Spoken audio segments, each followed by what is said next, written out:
what's up? I forgot to turn the light on. There we go. Ugh, too bright. Let the light reflect upon your natural mood. Welcome back to Ground Zero Salem. As always, I'm your host, Pat, and we're listening to Love's Sweet Sensation by Curtis Mayfield. Just thought I'd mix it up, you know. Haven't thrown this on in a long-ass time. I love Curtis. I think this is a best of. It's kind of all over the map. Pusherman, Hard Time, Superfly. Yeah, Superfly soundtrack. It's a best of. The next song after this, We Gotta Have Peace, is one of my all-time favorite songs of any genre. And I love the fuzzed out, almost kind of psych guitar on this opening track, Get Down. You know, can't just listen to heavy metal all the time, folks. Or maybe you can, but, you know, want to keep things interesting. What was I? Oh yeah, we're going to go into the stacks, go more through my alphabetized, somewhat alphabetized LPs here. We were on the C's. We left off with Johnny Cash, which brings us to Cathedral, a band that I've discussed pretty extensively, at least their early body of work, and shown off their record several times. So just to give them a brief mention. Then I've got a pile of Celtic Frost, a bunch of stuff I've talked about a lot recently too. So kind of ripped through the first half of this stack, I'd say. But this is the Soul Sacrifice EP. Yeah, it's a jam right here. Soul Sacrifice EP, 4 songs, came out after Forest. This is awesome. This was not this pressing, but at least in the United States, this came out as a merger with Columbia. Same as Carcass, Heartwork, and I think Napalm Death, Fear, Emptiness, Despair, Entombed, Wolverine Blues. This was, you know, Cathedral kind of heading off into the territory that they explored on the Ethereal Mirror, which was a record I really didn't like and kind of still don't like at all. So they got a little bit groovier, a little bit faster on this one. Golden Blood Flooding is one of the all-time top shelf fucking riffs, man. Title track Soul Sacrifice is a great groovy doom song. There, he started to get more stonery on this a bit, and then went off into psychedelic freakout territory, and I kind of took a big fat pass on most everything they did after that. Couple of records. End Time's pretty good. There's some other ones, but for me it's just these first 2. And I got Forest. I've shown this like 2 or 3 times, so I'm not going to get into it too much. Doom classic. My favorite doom metal record of all time. I innocently didn't realize how sexual the cover of this was until like, I think last year. I was like, oh, that kind of looks like a dick. It was pointed out to me by a coworker. I had this as like a screenshot for my wallpaper on my iPad. My coworker was like, that's really gross. I was like, oh yeah, I guess that is all kind of not so nuanced references to like an orgy, whatever. I've been familiar with this record for so long, since like 8th grade, I just didn't think about it like that then. Anywho, got Cauchemar Tenebrio. Great Quebecois, kind of doomy, kind of traditional heavy metal stuff with a female vocalist, Onic, who did that Hellbent for Cooking book years back. Really neat packaging with the foil stamping and the booklet that is also the cover and slides out. Printed in her sleeve, rather, not a booklet. Awesome band. The record after this I still haven't heard, and the EP preceding this I wasn't really into, but this record was one of my favorites to come out that year. Came out on Nuclear War Now. Came with a poster.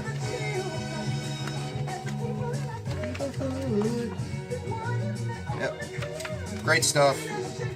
Not sure what they're up to right now, but hopefully they'll grace us with a new album sooner or later. And we have all this Celtic Frost stuff. I mean, once these reissues came out, a ton of metal YouTubers all talked about them, showed them off. Very faithful reproductions. The remastering jobs sound great. I showed them myself, so I'm not going to go into all the bells and whistles. You can check out Sean or Scourge's channels. They did a much better job of it than I did anyway. But very faithful to the originals. This is a Noise BMG repressing that came out this year.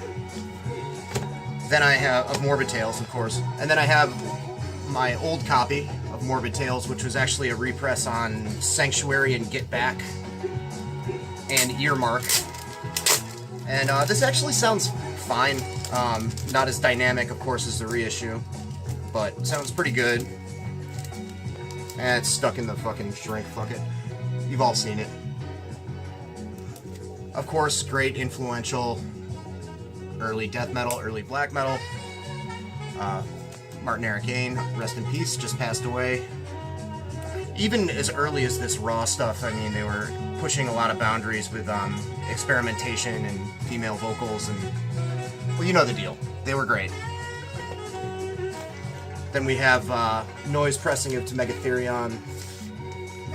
Just from that opening of Innocence and Wrath, just stirringly fucking epic. Awesome stuff. Great album, To Megatherion. Not my favorite. Hard to pick a favorite, of course.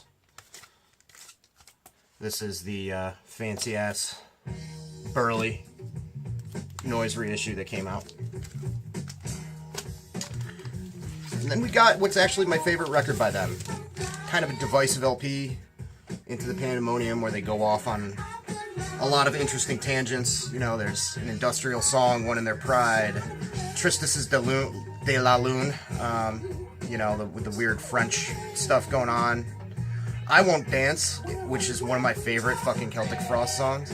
Just those backing vocals, man, I just dig it, love it. This is what snared me into being into Celtic Frost when I was a kid. As I may have mentioned a few times, when I was a young metalhead, I was a fan of a lot of hardcore punk from the get-go. I got into stuff like GBH and the Exploited and Black Flag and, you know, all the starter kit shit because of guys in Metallica and Megadeth and Slayer's t-shirts, Jeff Hanneman's guitar, that sort of thing. So I had an appreciation for underproduced or raw recordings, or maybe kind of looser, sloppier playing in punk. But if it didn't have that Scott Burns or Skogsberg, like, perfect sounding production and very tight playing, and it was metal, I didn't like it. Early Voivod, I couldn't stand it, which is embarrassing. Early Celtic Frost, you know, I had a different pressing of Morbid Tales on cassette that had this weird statue on the cover and like a purple logo, and I sold it. Didn't, you know, something about metal bands that were playing kind of more fast and loose, with the exception of Venom, who I always loved. Like, I couldn't get into a lot of that Noise record stuff because this was the era of Roadrunner and Earache and everything, where the bar was being raised for stuff that was that noisy and abrasive but well produced and well played. The birth of Trigger drums and all that. So a lot of that, you know, early black metal kind of stuff, first wave black metal stuff, just I gave a pass for a really long time. Fast forward a couple of years later, I'm maturing a little bit and getting into stuff like The Cure, getting into industrial, you know, and kind of getting out of metal for a little bit. Still really into punk rock.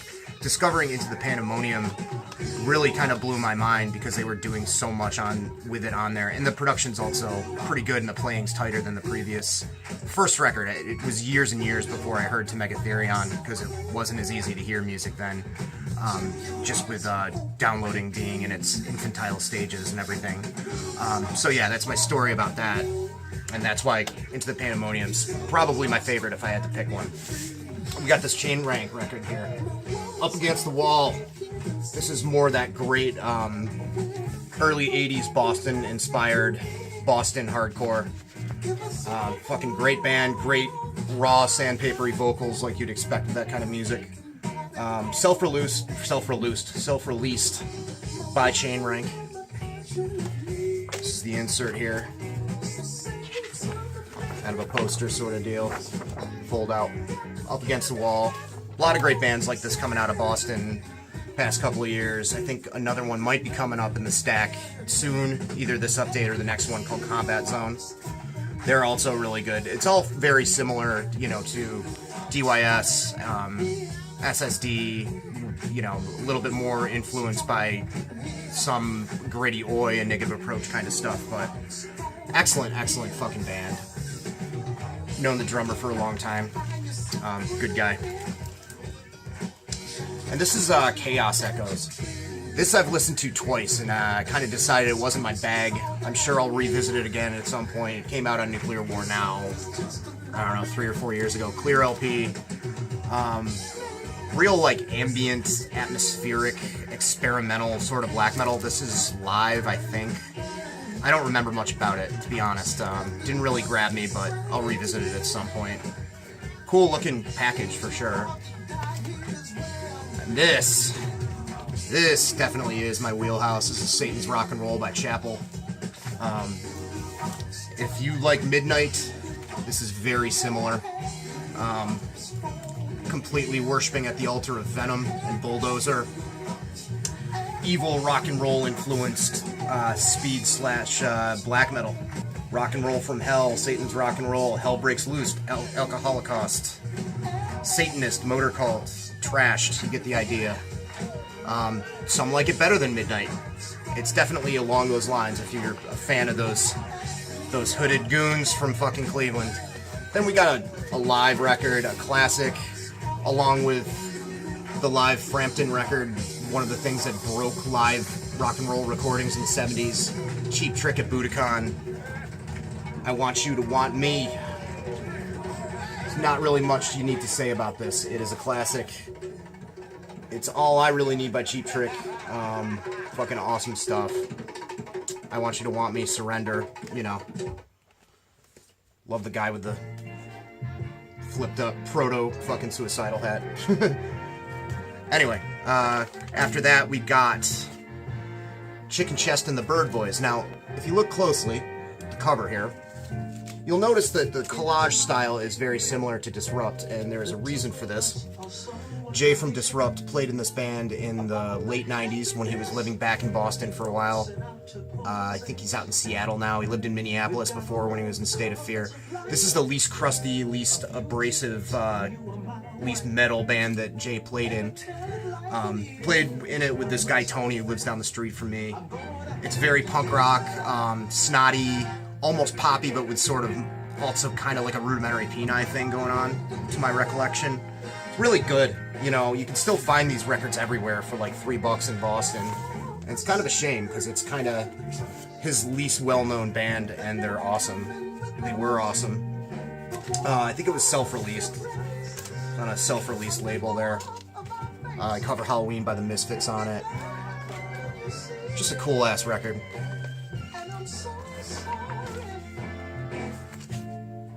And this is a repress of Christ on Parade. Came out on Prank. Fucking awesome band, Christ on Parade. You know, nothing too dissimilar to a lot of hardcore of its day, of the late 80s. Very California, kind of snotty vocals, but there's something kind of inherently dark and gloomy about it in the production, in the lyrics. I mean, they're political, but they're also kind of, they have a dark bent to them. Sort of morose aspect to the melodies. Mostly fast, you know, 80s style hardcore stuff. Wonderful cover art. Really, really cool. Nice reissue on Prank. This was pretty expensive before, so it's great that Prank put that out. They've reissued some great stuff over the years. No exception there. And on Frontier Records, we have a repress of Only Theater of Pain by Christian Death. Fucking death rock. Goth classic. Harder edge kind of punk sort of goth if you haven't heard it. Featuring Rick Agnew, who is in The Adolescents and several other bands, influential bands from the LA area. Great, great stuff. Pained, wimpy, kind of mournful sounding, you know, goth kind of vocals. What you would expect for that kind of genre. They were trailblazers for sure. Roz Williams was a hell of a lyricist. And then after that, there was all kinds of weird splinter stuff, and 2 different bands with the same name with another vocalist named Valor. I think they did another record or 2 with Roz before it kind of dissolved, but I'm not totally up on my Christian Death chronology, so this is again one of those bands. I love this record, but nothing else I've really heard by them has grabbed me, but who knows, it might in the future. We got the Christian Mistress EP, Agony and Opium. on 20 bucks spin. Fucking great power metal. One of my favorite records that came out that year, which was I think 2010, 2011, something like that. I got a dusty ass memory. Great stuff. Smoky, passionate sounding vocals from the vocalists. Great fast music. Nice earthy sounding production. Vibrant guitar tone. It's fucking great. Nothing else that they did has really grabbed me, which includes their first full length that came out on Relapse here. Possession. This was a nice VCLT from Ross Hodo, which is cool.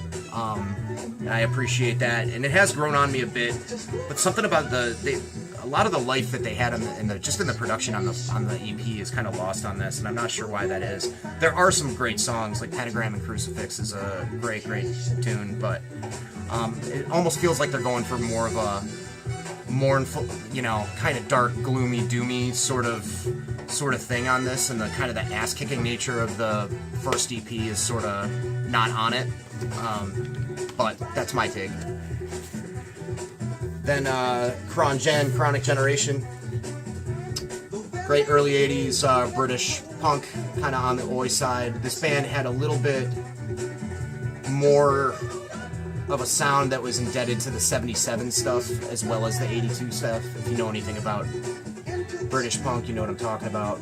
But cool band, some good anthems. They do Jet Boy, Jet Girl, which is like a staple, originally by this French band. The Damned covered it too. It's got some bonuses, some live songs that I don't really need. But Hounds of the Night, You Make Me Spew. Chronic Generation, the song Chronic Generation is a badass song. And we got, these are all stuck together here. Cider. Cleveland Project. They Are the Enemy. This came out on Painkiller. Simple jacket here, folds out there into a poster kind of deal. Live shot of the band. Simple blue center labels, not really anything too interesting. Band's awesome. Somehow only these guys can get away with it. Totally fake British accented vocals. But really destructive. They also had a brother band called the Inmates that sounded almost exactly the same. Really similar. Kind of like that, almost like a sloppier version of Chaos UK, but that Chaos UK stuff I was talking about that was like from the 100% record. A little bit more anthemic, less like falling apart, noisy, recorded in a toilet kind of thing. But super snotty, super confrontational and pissed. They were around going back to like 1996, and this was recorded in 2004. And then they were released together later.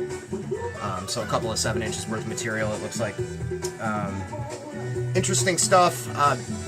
I think 1 or 2 of the Melnick brothers from Integrity were involved in that, if I'm remembering correctly. And I got all my circle jerk shit here. Try to go with these sort of chronologically. Yeah, we got Group Sex first. The drumming on this is some of the best punk drumming in the world ever recorded. Lucky Lehrer, who had almost like a jazzy, spazzy kind of thing going on. Trying to cover these songs is harder than you would think. I've attempted it. This copy I got from Oliver's back home, who I've mentioned many times before. Picked it up for $4.98. Record store in my hometown that is no more. But yeah, just songs like I Just Want Some Skank, World Up My Ass, just explosive fucking energy. Keith Morris, hot off of being in Black Flag, just laying loose, laying waste. Then we got, not that one. We got Wild in the Streets after that. We got a little bit more rock and roll, a little bit more down tempo, but still great songs. I mean, they were just one of the best hardcore bands of their day. Let's face it, Letterbomb, Moral Majority. Yeah, still very fast and pissed. Great stuff. Then, can't remember if Wonderful or Golden Shower Hits came after it. Doesn't really matter. I think it was Golden Shower Hits. More great songs. When the Shit Hits the Fan, the song that they're covering in Repo Man lounge style. The original version's great. Hell, the lounge cover's great too. All these came out on assorted labels. This one came out on Allegiance, it looks like. Also, purchased at Oliver's for $4.98. I don't think these go for too much more now. I mean, maybe like 20 bucks or something for older pressings. I think they've been repressed, but I think some of the represses might really suck. Frontier Records also put this out. They put out Suicidal. They also put out Only Theater of Pain. I would think that Frontier kept up with represses with these pretty good, because they are good about that, thankfully. Great label, Frontier. And then we have Wonderful, which is on Combat Core, the hardcore subsidiary of Combat Records. Fucking great stuff on Combat Core. I've considered getting a tattoo of their little punk mascot guy. Cool little mascot there. But yeah, Making the Bombs is a great song on this. It's almost like a slower, like rock and roll AC/DC kind of tune, and it actually works for them really well. I read Keith Morris's autobiography recently, like maybe 3 or 4 months ago, and they had a side band. A couple of members of Circle Jerks had a side band called Megadeth, spelled correctly, which was just a coincidental thing at the time. Like Dave Mustaine's Megadeth was just kind of taking off at the time, or the Killing Is My Business era, so it was just kind of a weird coincidence. But apparently Megadeth, Circle Jerks Megadeth, were kind of like a metal band, or kind of like a rock and roll band, and some of the songs got kind of fitted into the sound for the Circle Jerks. Anyway, and we got the Citizens Arrest Colossus reissue on it's not a Nuclear War Now, but Nuclear War Now put it out. It was Fortress Records and Old Hardcore Records. Pretty much just a different imprint. I guess Yosuke wanted to just do a hardcore imprint and not call it Nuclear War Now for one reason or another. But this is a wonderful reissue. It's essentially a discography of everything this great, underrated New York hardcore band did. They're also kind of New Jersey. I think they floated back and forth. But if you didn't know, the vocalist was Daryl Kahan, who played in Disma, Abizagarath, Funebrarum, what else? Forced Expression, Taste of Fear. I think that's everything. It might be one or two others that I'm forgetting. Very active musician. But Citizens Arrest were rad. He had a really shredded throat approach to vocals at the time. And towards the end of Citizens Arrest's career, there's some live recordings of him where he's doing almost straight up like grind or death metal vocals, but nothing they recorded had vocals like that. But very original approach to songwriting and riffing.